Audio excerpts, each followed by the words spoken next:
Salutationalisation et bienvenue dans la crypte du commandant, je suis votre hôte Azelrix et aujourd'hui on va essayer quelque chose qu'on n'a jamais fait avant. Les créatures dans Magic, il y en a énormément et donc énormément de types de créatures dans Magic. Mais quelles sont vraiment les meilleures des meilleures? C'est ce qu'on va voir aujourd'hui, on va réagir à une liste préétablie des 31 meilleurs anges dans Magic the Gathering. Bon, on peut commencer immédiatement, vous excuserez la quantité de publicité à l'écran. Alors, on est sur le site Draftism que j'utilise beaucoup quand je veux des insights sur comment se construire des decks ou si je veux juste me renseigner sur des archétypes que je ne connais pas forcément. Aujourd'hui, les 31 meilleurs anges de Magic. Donc, en mention honorable, on a Serra's Angel, qui est, fun fact, le tout premier ange que j'ai jamais vu. Flying, Vigilance, 4/4 pour 5. Dans le Magic d'aujourd'hui, c'est pas vraiment jouable en dehors des formats un petit peu plus casual. Casual, le format Commander, c'est casual, mais je veux dire, ça coûte cher pour ce que c'est. À la limite, si elle avait lifelink, je la jouerais. Bon, numéro 31, Drana et Linvala pour 4 dans le Orzhov, créature légendaire 3/4, Vampire Ange.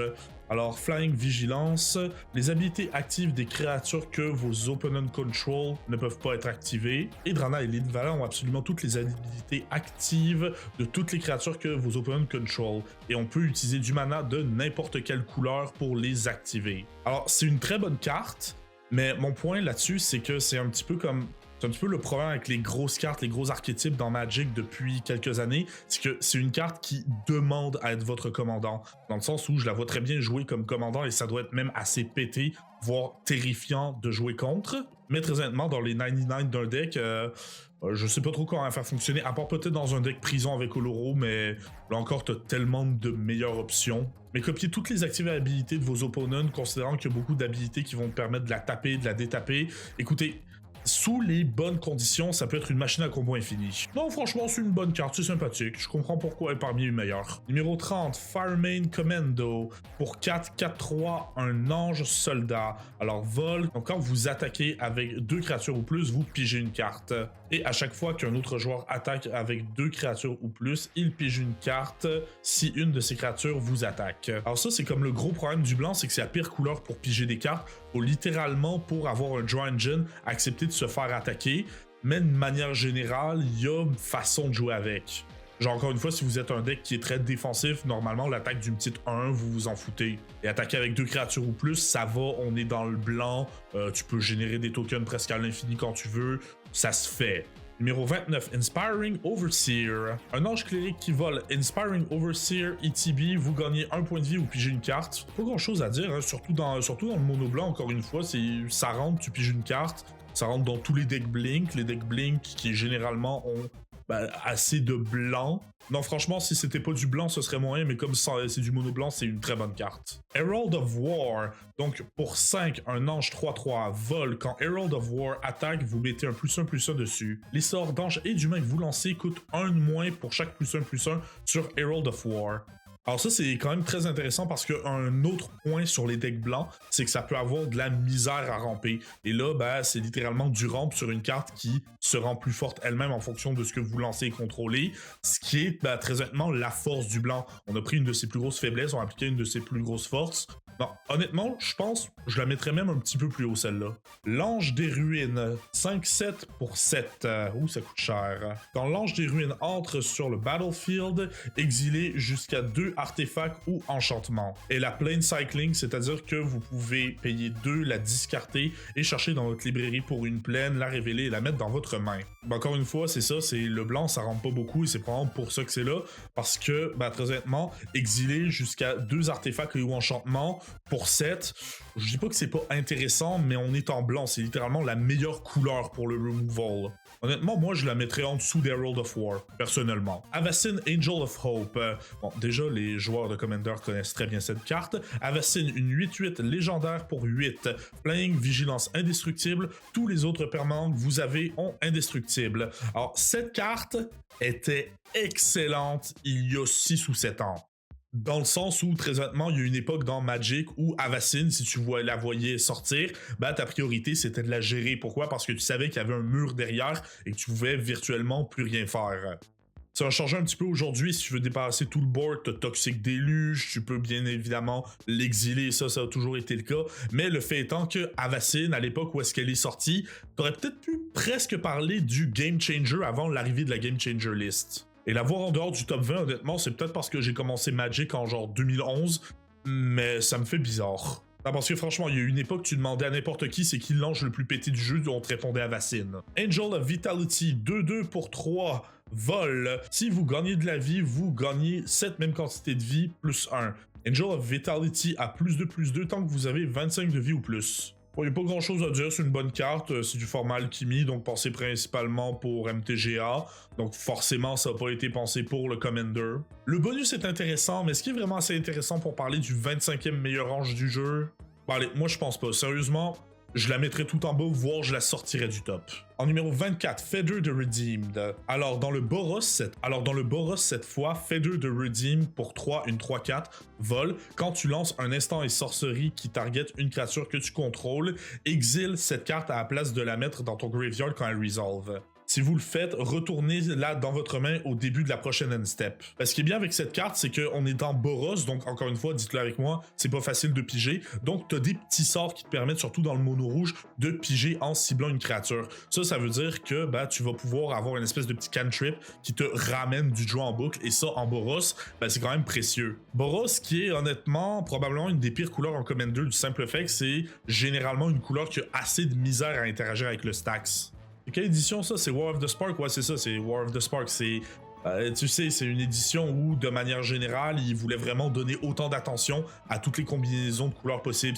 C'est un peu le Avengers Endgame de Magic. Bon, j'ai rien à dire, ça fait un bon petit commandant casuel et puis ça règle un des plus gros problèmes de ces combinaisons de couleurs.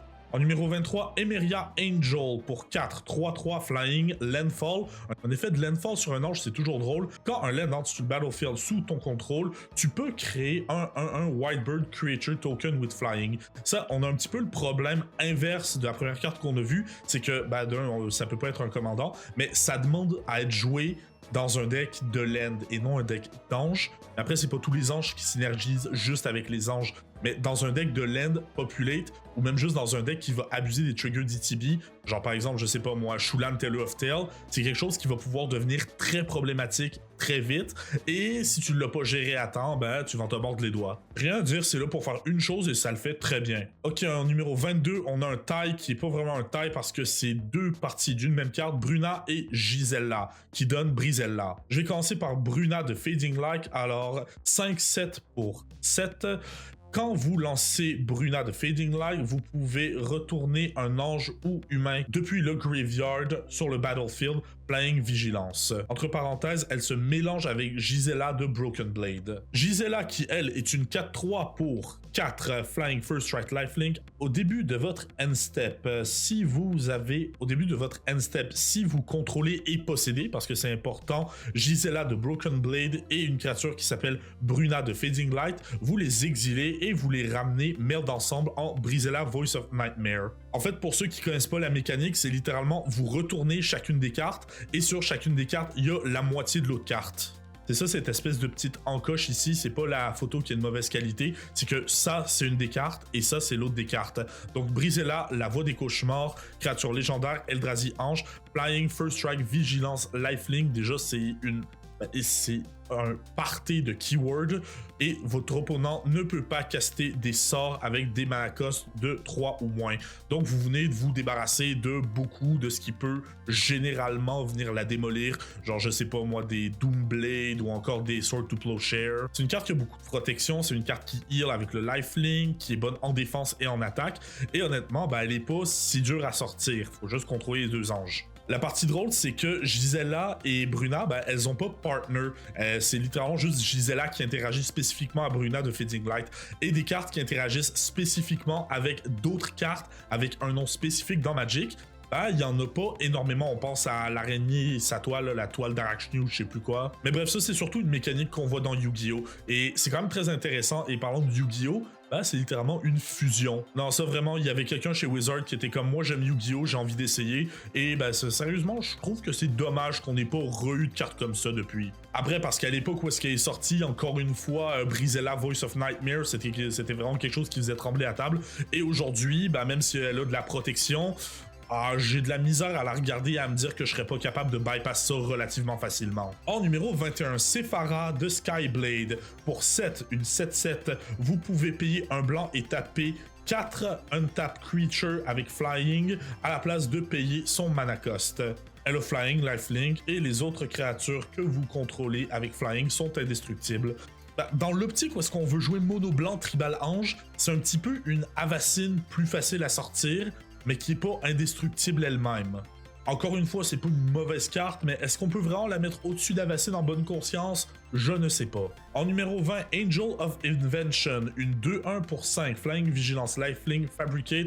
Toutes les autres créatures que vous contrôlez ont +1/+1. Cette ligne de texte-là, c'est juste cette petite ligne de texte, c'est quand même pété quand il pense. Bon, peut-être pas hyper pété, mais si, de manière générale, on a des lords, c'est-à-dire des trucs qui donnent +1/+1 juste à un type de créature en général, c'est qu'il y a une raison. Après, c'est relativement facile de se débarrasser de cette carte, mais le fait étant qu'avoir une armée de 1-1 devant soi et une armée de 2-2, tout joueur de Magic le sait, c'est pas exactement le même niveau de traite.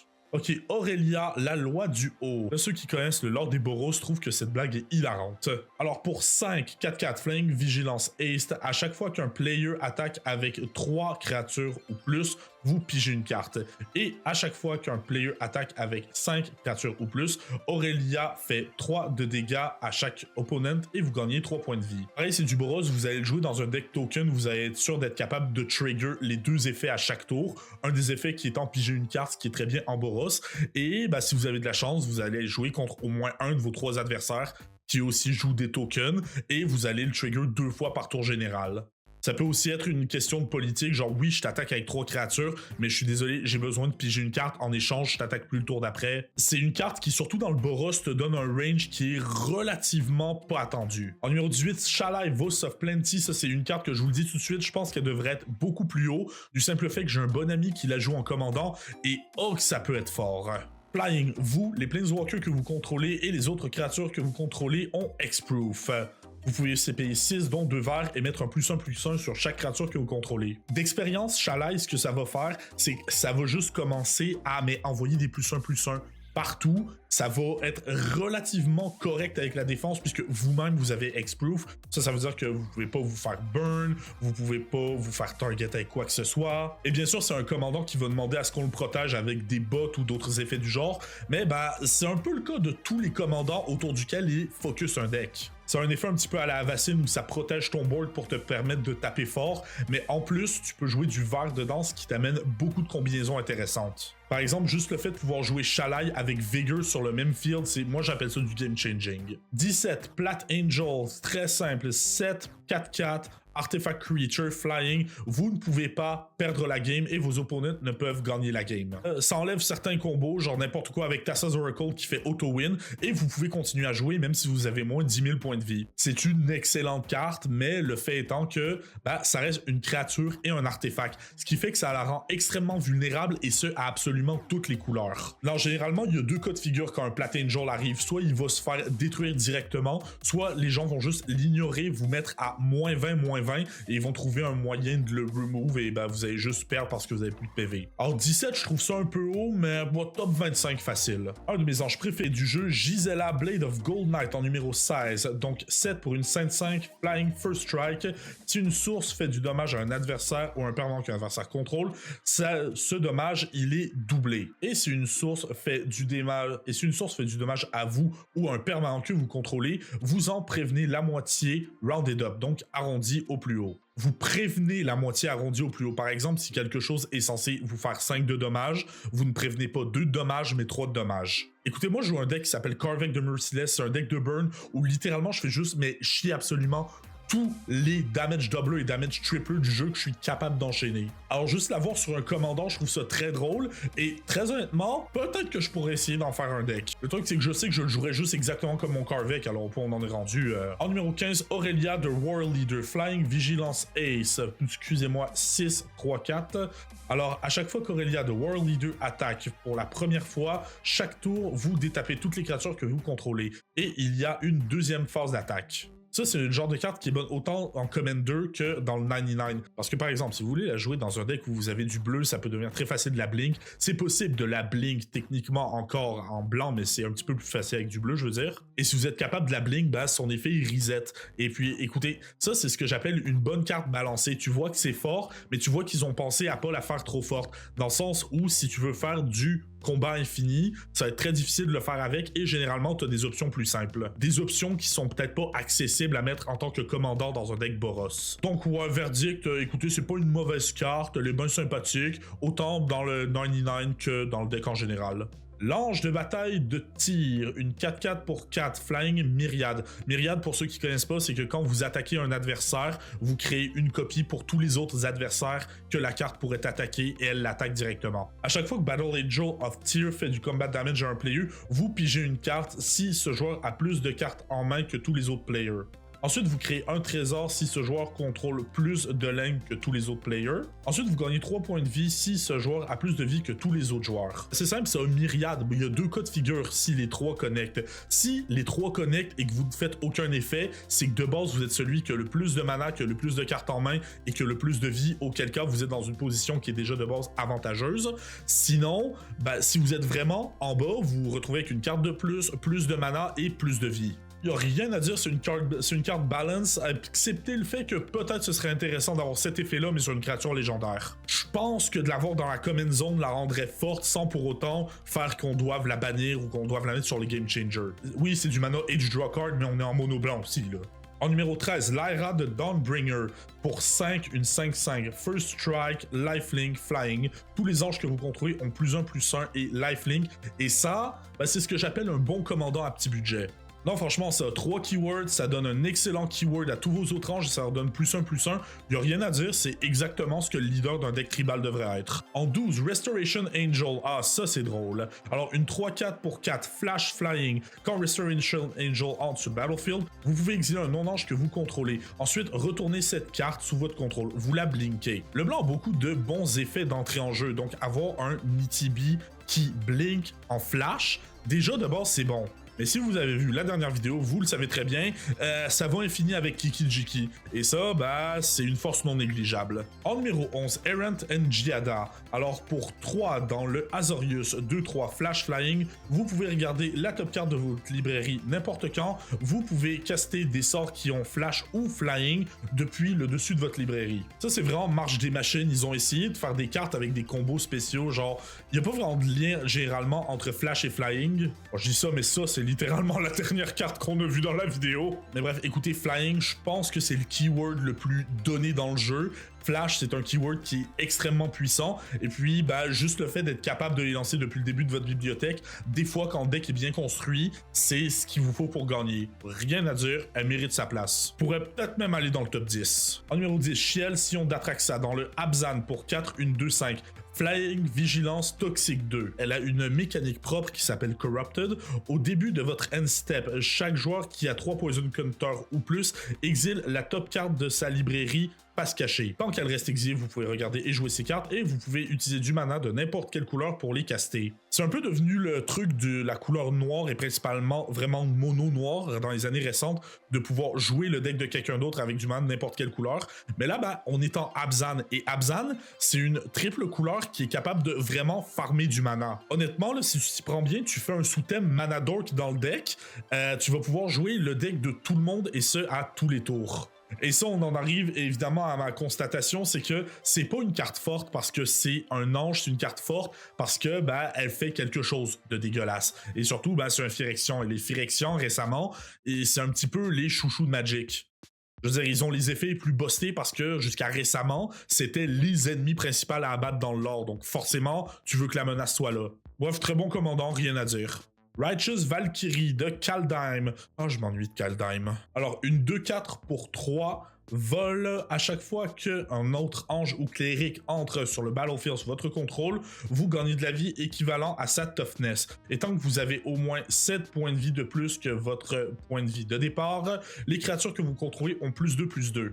Ce qui est bien, c'est qu'à l'œil d'un joueur de Magic inexpérimenté, ces deux mécaniques-là sont liées, mais elles ne le sont pas forcément. Oui, c'est une carte qui te permet de gagner de la vie, mais généralement, tu vas l'avoir dans un deck qui ne fait que gagner de la vie. Dans le genre de deck où presque tout le temps, le bonus de +2/+2 qui est pas négligeable, toutes vos créatures vont l'avoir. C'est pas cher, ça tape fort, ça synergie, c'est tout ce qu'on veut. En numéro 8, l'ange resplendissant. Donc, pour 3, une 3/3 vol. Au début de chaque end step, si vous avez gagné 5 points de vie ou plus tour-ci, créez un 4-4 ange créature token avec flying et vigilance. Vous pouvez payer 6 pour qu'à la fin du tour, Resplendent Angel et Lifelink et +2/+2. Ben, c'est bien parce qu'il peut gagner Lifelink et vous donner exactement les conditions, mais ben, c'est un petit peu la même chose qu'au-dessus, c'est que vous allez le jouer dans un deck où vous allez vouloir gagner beaucoup de vie. Donc, de manière générale, votre 4-4 ange, vous allez l'avoir en claquant des doigts. Sigarda Fun Blessing dans le Selesnya, donc une 4-4 pour 4. Flying, tous les autres permanents que vous compterez au Hexproof, vous pouvez regarder à top card de votre librairie, vous pouvez caster des anges et des humains depuis le top de votre librairie. Bah écoutez, ça donne pas de +1/+1, mais c'est juste une meilleure chalaille. Mais honnêtement, si je vais Selesnya Ange, c'est probablement là-dessus que j'irai. L'Archange des Thunes. Ça peut pas être comme ça que ça se prononce. Archangel of Tune, donc 3-4 pour 5, Flying, Lifelink. À chaque fois que vous gagnez des points de vie, mettez un +1/+1 sur toutes les autres créatures que vous contrôlez. C'est à chaque instance unique que vous gagnez des points de vie. Donc si un effet vous voulez gagner des points de vie, vous allez le faire. Si après vous avez la petite créature qui a Lifelink, vous allez le faire. Écoutez, je comprends pourquoi c'est dans le top 10. C'est parce qu'à l'œil nu, c'est pas facile de comprendre à quel point c'est le genre d'effet qui peut stacker très vite. Surtout considérant le fait qu'une bonne façon de gagner des points de vie, c'est justement le Lifelink. Donc, si vos autres créatures ont lifelink, plus vous allez gagner des points de vue, plus elles vont être fortes. Plus vous allez gagner des points de vie et plus elles vont être fortes. Liesa Forgotten Archangel en 5, Flying Lifelink. À chaque fois qu'un autre non-token creature que vous contrôlez meurt, retournez-la dans la main de son propriétaire au début de la prochaine end step. Et si une créature qu'un adversaire contrôle meurt, exilez-la. Ce commandant est abusé. À quel point c'est fort. Non seulement c'est l'effet parfait pour un deck aristocrate, mais en plus, ça vient de shutdown tous les autres decks aristocrates autour de la table. S'il y a un petit défaut, je te dirais, c'est que le commandant manque de protection, ce qui est quand même bad parce qu'un commandant comme ça, ben, une fois que vous allez avoir joué contre une fois, ça va vraiment être un kill on sight. Numéro 4, Giada, Font of Hope. Flying Vigilance, tous les autres anges que vous contrôlez entrent sur le battlefield avec un +1/+1 additionnel sur eux pour chaque autre ange que vous contrôlez déjà. Vous pouvez la taper pour ajouter du mana et l'utiliser pour caster un sort d'ange. Ça ajoute du mana et ça synergise avec les anges. Déjà, je l'ai dit plusieurs fois dans la vidéo, mais le blanc, c'est pas la couleur la plus facile d'avoir du mana. Et juste le fait d'avoir une source de mana qui vient de la Common Zone, ça peut être pratique. T'ajoutes à ça qu'il faut qu'elle tape pour le mana, mais elle a vigilance. Donc si vous jouez un deck où il y a beaucoup d'attaques trigger, c'est quelque chose à surveiller. Et puis c'est pas un +1/+1, c'est un +1/+1 pour chaque ange. Par exemple, si vous contrôlez 3 anges, le 4e va rentrer avec 3 +1/+1 dessus. Et tout ça pour 2. Donc normalement, si vous la jouez tour 2 et à partir du tour 3, vous jouez un ange, ben c'est le genre d'effet qui va faire effet boule de neige et ce assez vite. Numéro 3, Karmic Guide, évidemment. Donc, une 2-2 pour 5, Flying, Protection du Noir, Echo. Echo pour 5 au début de votre upkeep. Si elle est rentrée sous votre contrôle depuis le début du dernier upkeep, vous la sacrifiez à moins de payer le coût d'Echo. C'est cumulative upkeep, mais en un peu moins violent. Quand Karmic Guide entre sur le battlefield, retournez une créature de votre graveyard vers le battlefield. Écoutez, généralement, vous allez vouloir la jouer pour ramener quelque chose. Donc, le coup d'écho, il n'est pas forcément utile. Après, il y a beaucoup de cartes qui ramènent des créatures beaucoup mieux. Genre, juste pour le même coup dans le noir, t'as Beacon of Unrest, qui est considéré comme lent et en plus, ça peut ramener un artefact. Encore une fois, c'est dans le blanc et puis c'est sur une créature. Ce qui est intéressant, ça veut dire qu'on peut la blinker, on peut la sac, on peut la réanimer. Bref, pour tous les effets négatifs de la carte, il y a un effet positif qui le compense. Top 5, vraiment, même les top 3, je serais d'accord pour la mettre dans le top 10. Numéro 2, évidemment, Atraxa, la voix des Predators. Jusqu'à très récemment, c'était le Commander le plus joué de tout Magic. Et puis, il est sorti il y a une bonne dizaine d'années. Dépassé très récemment, encore une fois, par notre seigneur à tous, le Ur-Dragon. Il serait temps que je vous fasse une vidéo sur mon deck Ur-Dragon. Donc, Flying, Vigilance, Death Touch, Lifelink, au début de ton end step, tu prolifères. Prolifère, pour ceux qui ne connaissent pas, c'est que pour tous les counters, surtout les parents que vous contrôlez, vous en ajoutez un. Donc, le deck, il est généralement conçu pour donner des Poison Counters aux adversaires. Les Poison Counters, même en Commander, quand tu en as 10, tu meurs. Mais il y a tellement d'autres façons de la jouer. Par exemple, une façon très évidente, c'est avec les +1/+1. À noter que c'est pas forcément incompatible parce que vous pouvez mettre des +1/+1 sur des créatures qui ont déjà Infect ou Toxic pour s'assurer de faire plus de Poison Counter. Mais là où c'est drôle, c'est qu'il y a des petits comics dans l'univers de Magic qui s'amusent à jouer Atraxa en Super Friends, c'est-à-dire un deck où tu vas jouer 30-40 Planeswalkers. Ça donne des tours extrêmement longs parce que personne ne se rappelle jamais quel Planeswalker fait quel effet exactement. Et quand on dit je détruis ton Teferi, t'es tout le temps là, ouais mais quel Teferi, j'en contrôle 12! Non, Atraxa, c'est juste un des commanders les plus puissants de tous les temps. En numéro 2, j'ai hâte de voir ce qu'il y a au-dessus, même si j'ai ma petite idée. C'est Atraxa encore. Alors, Atraxa, la grande unificatrice, pour 7, une 7-7. Flying Vigilance Death Touch Lifelink. Quand Atraxa, la grande unificatrice, entre sur le battlefield, révélez les 10 premières cartes de votre librairie. Pour chaque type de carte, vous pouvez prendre une de ces cartes en main. Mettez le reste dans le bottom de votre librairie. Pour chaque type de carte, je ne sais pas si vous vous rendez compte de ce que ça veut dire, mais ça veut dire un artefact, une bataille, une créature, un enchantement, un instant, un land, un planeswalker, une sorcerie. 8 cartes, elle peut vous donner jusqu'à 8 cartes. On va dire 7 pour être gentil parce que les battles, c'est pas tout le monde qui y joue. En plus, on est littéralement en 4 couleurs, il n'y a aucune façon où tu peux pas la blinker de manière utile. Lifelink pour 7, ça peut être très utile. Et puis, encore une fois, comme ça accès à 4 cartes, les possibilités de combo, j'ai juste pas assez de mémoire pour toutes les avoir. Franchement, Atraxa mérite son top 1 et 2, mais c'est encore une fois, c'est fort principalement parce que c'est un Phyrexian et pas un ange. Après, ça veut pas dire que ça va pas attirer la haine de toute la table. Mais vous, c'est quoi votre ange préféré dans Magic? Dites-moi le don en commentaire et tant qu'à être là, pourquoi ne pas vous abonner et activer la cloche, ainsi que laisser un like et un autre commentaire nous disant à quelle autre liste on devrait réagir sur cette chaîne. D'ici là, je vous laisse et je vous verrai la prochaine fois dans la crypte du commandant.